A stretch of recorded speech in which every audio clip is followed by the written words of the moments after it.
Hey y'all, welcome back to the gaming channel. It's Hollywood Ghost, known as Mr. XP. I still need Garrett XP on the gaming channel, but Hollywood Ghost on the main channel. We're gonna go ahead and cover Hellblade 1 and 2, the game. This is really important. I just recorded this audio for the first one, but it literally got messed up, so I'm really pissed right now, and excuse me. I just had to redo it again. So now that the program crashed, I had to restart it again so I can get the project finished again. So we're just gonna go ahead. I'm gonna talk for a few minutes and then I'm gonna read the article and everything.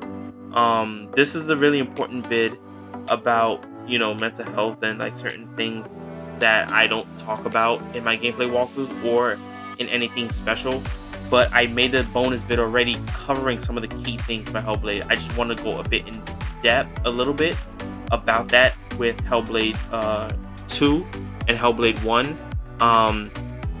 The main important thing I will say about Hellblade 1 and the Hellblade 2 is the fact of like the disability with Senua having schizophrenia, and it's really hard in a way to kind of understand what many people from the outside don't really see with her.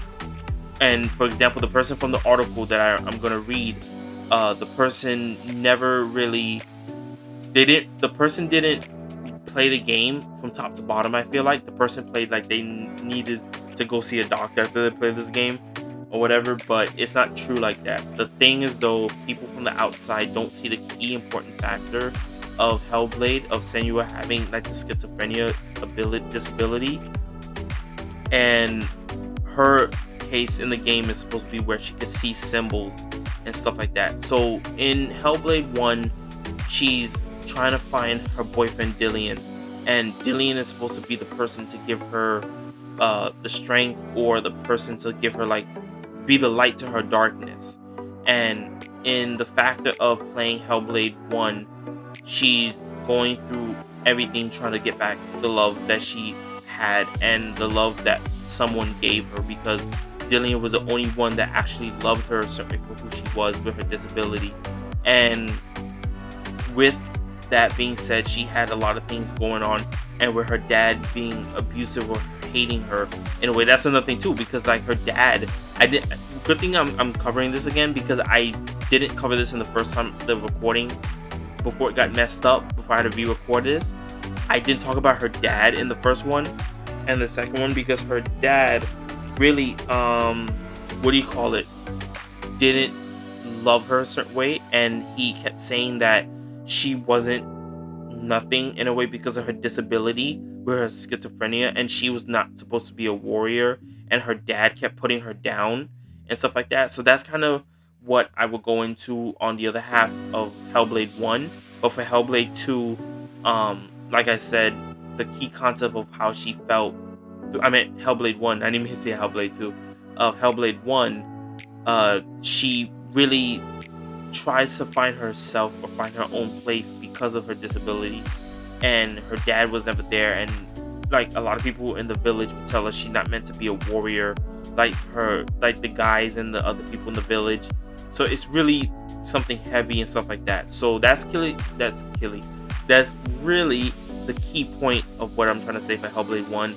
And with that being said, she really wanted to find herself and find the light in her darkness, and dealing with the two voices she hears in her head throughout the gameplay walkthrough. You would notice that she's trying to deal with the two voices in her head and able to see these symbols and be so smart to decipher it. So I want to say things about people with disabilities for like ADHD, ADD, schizophrenia, and autism. And for me to be autistic and not knowing that I had autism I didn't know about it till I was 18 years old on my 18th birthday, and it really hurted to know that I had autism. And throughout growing up, really having that pain and not having no one there to really understand you, feel like you're trying to give your all and do your best, and nobody sees that in you, and it's really hard.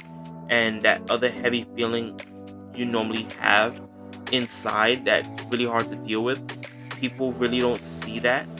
and people that are normal, that don't have a disability, looking in, can't relate because there's no equal. And the key thing is too, by the way, I even covered um Bleach reference perfectly about what I mean by that. The pain with Aizen feeling loneliness, and with him having nobody as his equal, is kind of like that. So with what I'm trying to say is, for that example, the fact of Kisuke talking to Ichigo, and Ichigo had said in Bleach, if you never watched the regular version of Bleach, of the anime, of the TV show, um, after Aizen was defeated by Ichigo, he ended up telling Kisuke that he felt loneliness through his Zanpakuto in a way, and with Ichigo feeling that pain through his Zanpakuto, he felt like he knew that Aizen never had an equal, because Aizen, he was really smart and he was super strong, but nobody was able to match him, and that was the thing. So for him to go through key parts of life, or key parts of certain things in the society in Bleach, he never had an equal to be the match of his great power, of him using the Hokyoku. And with that being said, throughout that point with Aizen, Ichigo felt the loneliness, is what I'm trying to say, and he knew what it meant. And knowing to able to be alone in the end, it really hurts. So to really think of like people like me with autism, and Senua in the game with a disability, it really hurts to think that, oh, this and this about um not able to have someone that could relate to you. It really hurts, and that's where a lot of people feel like they can't deal with that heavy feeling, because it hurts so much, and they're doing this alone. So growing up knowing that I didn't have autism till I was 18 years old, and I kept certain things close to the vest, and I kept this pain and certain things inside, many people don't really see that about me and know that about me. And that's one thing that I really hope that you guys can kind of relate to. And with playing the gameplay walkthrough Hellblade 2 on the channel, Senua Saga, it really takes a whole nother aspect into a whole nother thing. And I really hope that a lot of people would understand when they play the game, because like the person in the article didn't really play the game, I feel like, from head to toe to some degree, because the person really only talked about what was wrong with the game and why they felt the way they had felt, because they felt like the game didn't really help them understand what's going on. But you have to realize that person must have been a person without a disability looking in. And I'm just saying that that's just one article. I'm going to link the article down in the description box down below, so you guys can go ahead and read the article too. But I'm going to read pieces of it in a way, and hope that the vid here won't get messed up, because I'm trying to record this as I'm doing the article stuff and really giving you guys insight. The article is about what Hellblade Senua Sacrifice Hellblade 1 gets wrong about mental illness. This action game tries to show what psychosis is like, but ends up invalidating real experiences. I'm only gonna read the first half of this part of the paragraph. Dillian is. Oh wait, no, I said that wrong. Would you give up the beautiful world that you and only you can see just to be rid of your nightmares? Asks Dillian. Dillian is the sole point of the protagonist Senua's quest in Hell. The man that Hellblade 1 sets up as the person who understands her better than anyone ever has in the world, or could, her light in darkness. And here he is invalidating not only her mental illness, but her desire to seek wellness. It's part of the well-intentioned, neurotypical sentiment that permeates this game, invalidating the experiences of people with mental illness, even as it seeks to promote understanding. So, in a way, for this part of the game, is basically what I'm saying is that the person read the game, they understood that part. The key concept of her, like I said, trying to get back Dillian of the game, is trying to get back to him and get back to the person she loves, because Dillian was able to understand her disability in the village, and her dad never understood it, and he couldn't relate, and he didn't like his daughter to have a disability, and he always pressured her not to feel like she's strong enough to be a warrior and stuff like that. And then Dillian and everybody in the village saw her differently, but Dillian saw the realness or the understanding of happiness in her about what's her schizophrenia is. And that's where some people won't really kind of relate to or kind of understand, because for people, like I was saying a second ago, people from the outside that look into someone with a disability don't relate or understand what it feels to have that heavy feeling when you're alone, or you feel like you can't tell or show anybody this feeling, because it hurts so much. It's only inside of you, and it's like a secret, but it's not a secret, because everybody has, some people have a disability, some people don't. But I'm just saying, for the people that do have a disability, it's like it's inside of them. They don't know what to do with that high feeling when they want to end it all, because they have no one there to be there for them or help them get through that and get the help that they need. So in a way, that's why in the bonus vid I covered on the channel, it's like the bonus features of Hellblade 1. The developers worked with two particular people through Hellblade 1 and 2. This guy, I forgot his name and I forgot the girl's name, but they're in the bonus feature vid, part 11 of Hellblade 2 Senua Saga gameplay walkthrough I did on the channel. The two people in the game that worked on it have a disability. They have schizophrenia. They work in an organization company that help people get help or find a doctor, like a therapist or someone to talk to deal with their disabilities, like schizophrenia. And they help the directors and the content writers write the game in the direction of trying to basically, help explain the disability in another light, but also give the factor of like how Senua has the two voices in her head, trying to tell her to do good things, bad things, help her, not help her, put her down, bring her up, kind of feeling. They do that in the game. And in Hellblade 1, like I said, throughout the gameplay walkthrough, she tries to find the reasoning for why she felt this way with her schizophrenia. So in Hellblade 1, she's trying to find Dillian is her light to her darkness. And for Hellblade 2, her light to darkness is the world.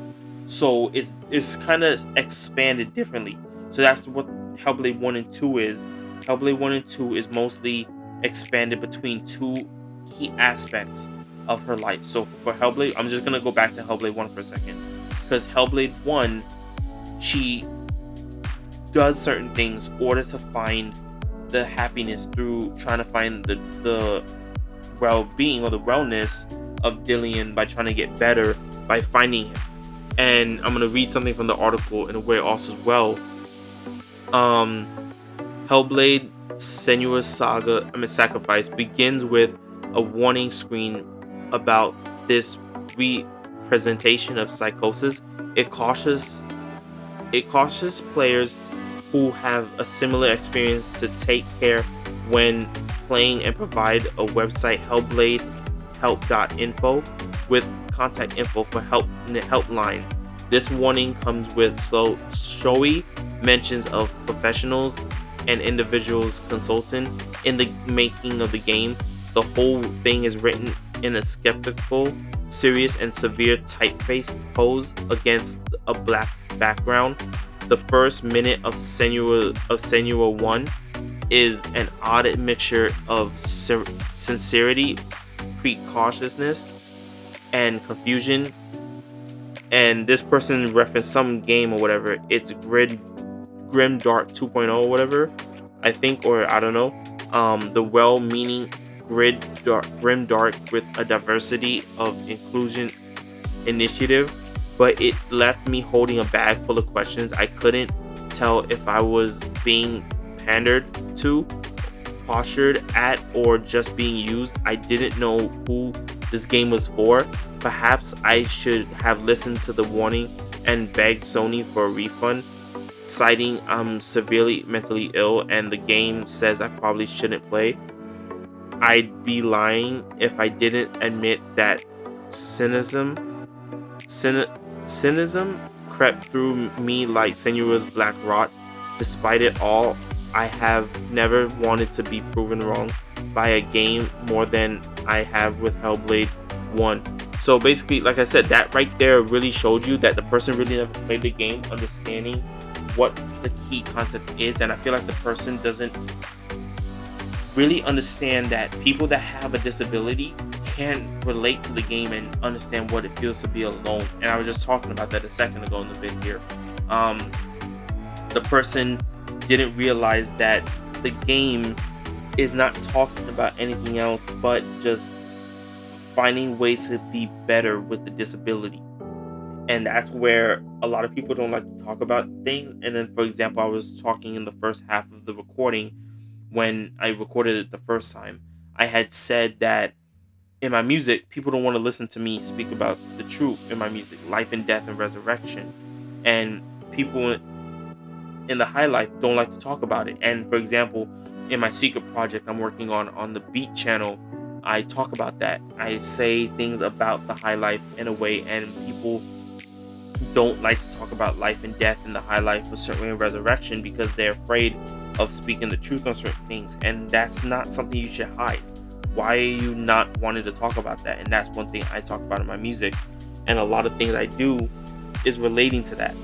And a lot of people should understand that. I feel like that's why not many people would want to listen to my music, because I talk about that, and I would know what, a lot of people wouldn't really, listen to, because how would you listen to somebody talking about something that's not relating or improving or helping people move forward by not giving them the right motivation or inspiration? Yet though you sit there and talk about your pain and your struggles or whatever, when that's not someone that would tune into that wouldn't really care as much to the real message of a real song. So you're just giving a fake message from that pain. And that's what I like a lot of rappers or certain people in the highlight do. They don't like to talk about that other form of the pain. They just talk about the coming up, or the come up pain that they had to feel. They not really talk about the other pain that they want to feel. And that's where a lot of people realize that not everything is that simple and that straightforward to really, explain or talk about, because you just push something that's important aside. You didn't really go into it, and people with ADHD, ADD, autism, or schizophrenia and stuff like that, and more disabilities I can't remember besides physical ones, could kind of understand the pain through the game, And with Hellblade 2, now I'm going to go into talk about Hellblade 2 real quick now, because we talked about Hellblade 1 for the first 18 minutes now. So in the second 18 minutes or something like that, we're going to talk about Hellblade 2 now.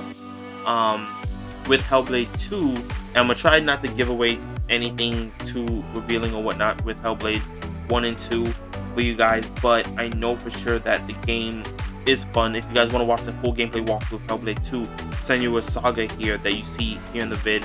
I did the full gameplay walkthrough on the channel. You guys can go ahead and check it out. Put the link in the description box down below, or I put it in like the top right of the screen. So the game Hellblade 2, it's expanding on what I said about Hellblade 1, because Hellblade 1 is about her trying to get to her happiness, that's Dillian, and find the light to her darkness and deal with this pain of trying to deal with her schizophrenia.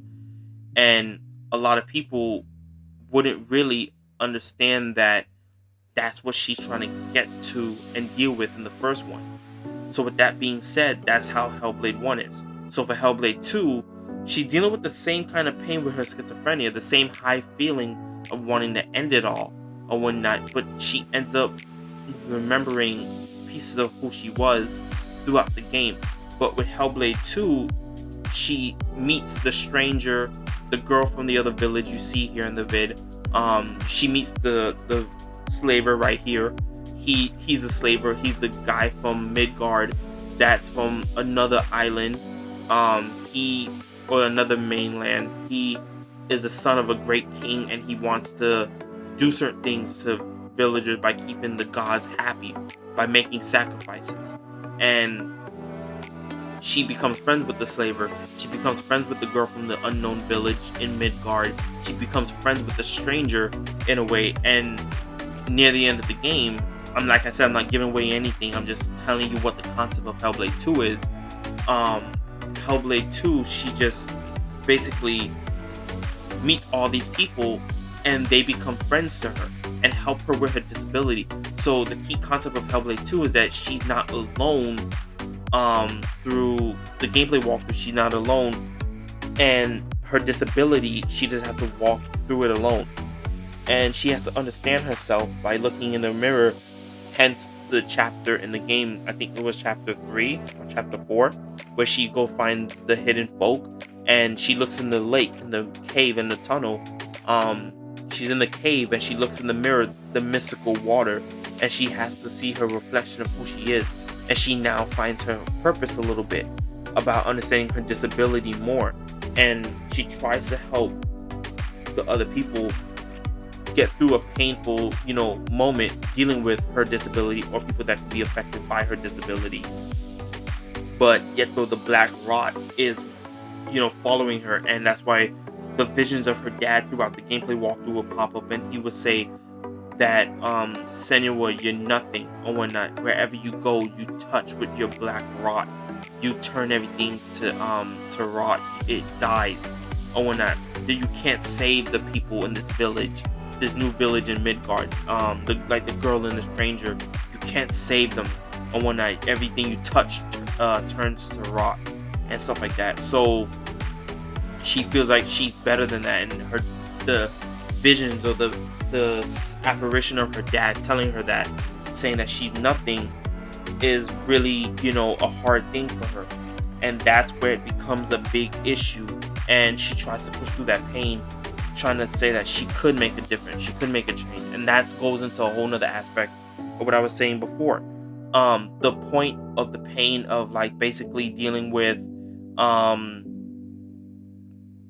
people with disabilities. They can't really, find the person that will help them get through that pain.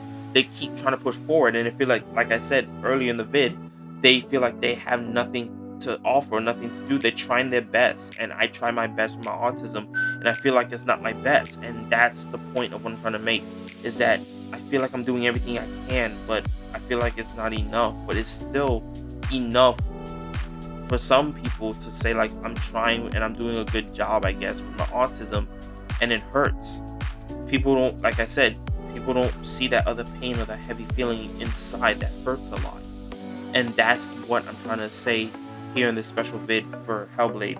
People with schizophrenia or ADHD or ADD might have that similar feeling of feeling like they're trying their best to deal with their disability every day on a daily basis, and it hurts knowing that there's nobody there for you or with you to some degree to know that pain.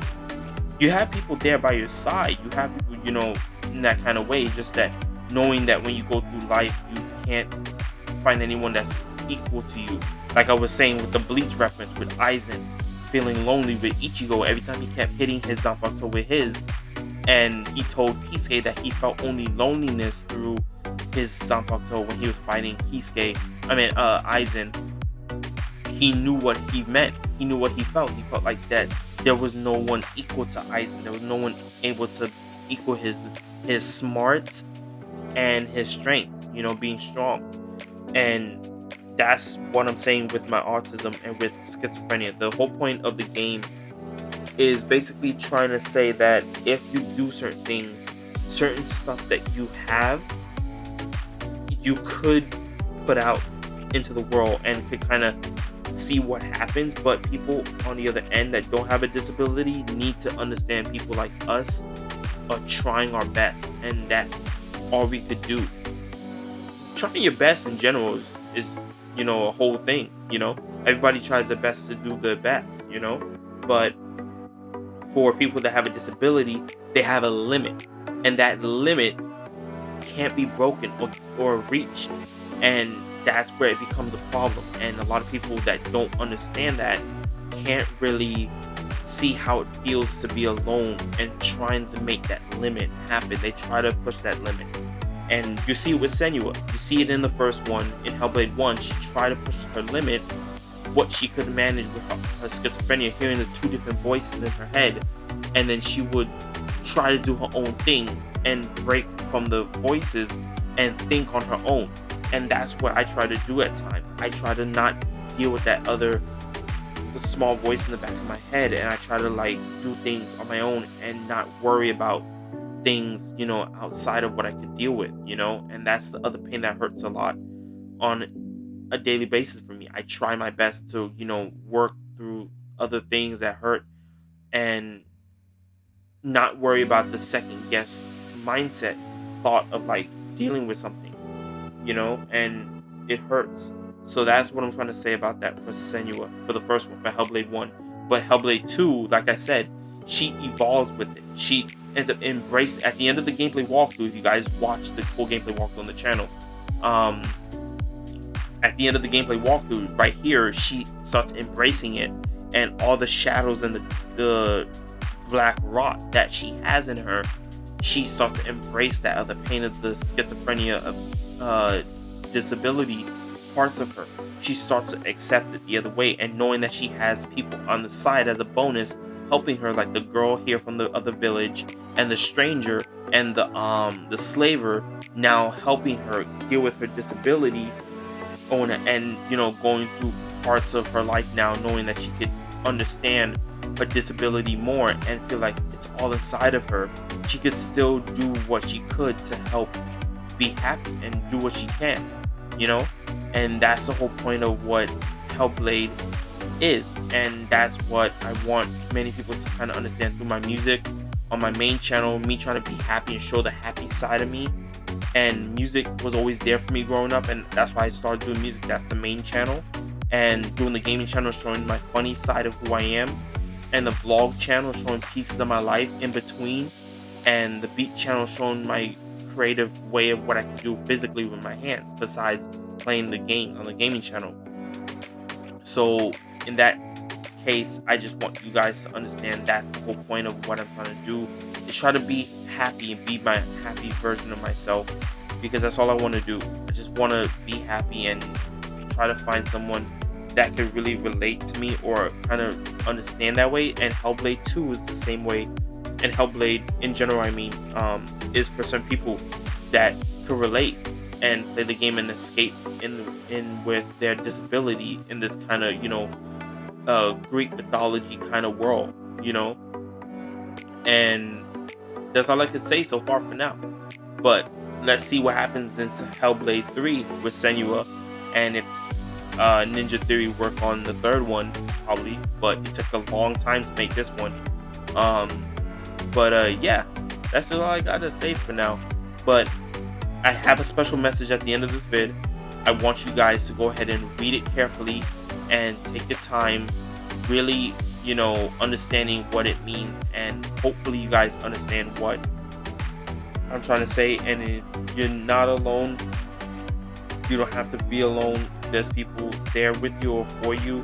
And for me, I kind of have people by my side, but like I said, inside I feel alone and I feel trapped at times, and I feel like I can't go anywhere. But I know at the end I could feel this other happy feeling, and I could feel this other pain that I don't have to deal with alone anymore. But I know when the time comes that I have everything here for me.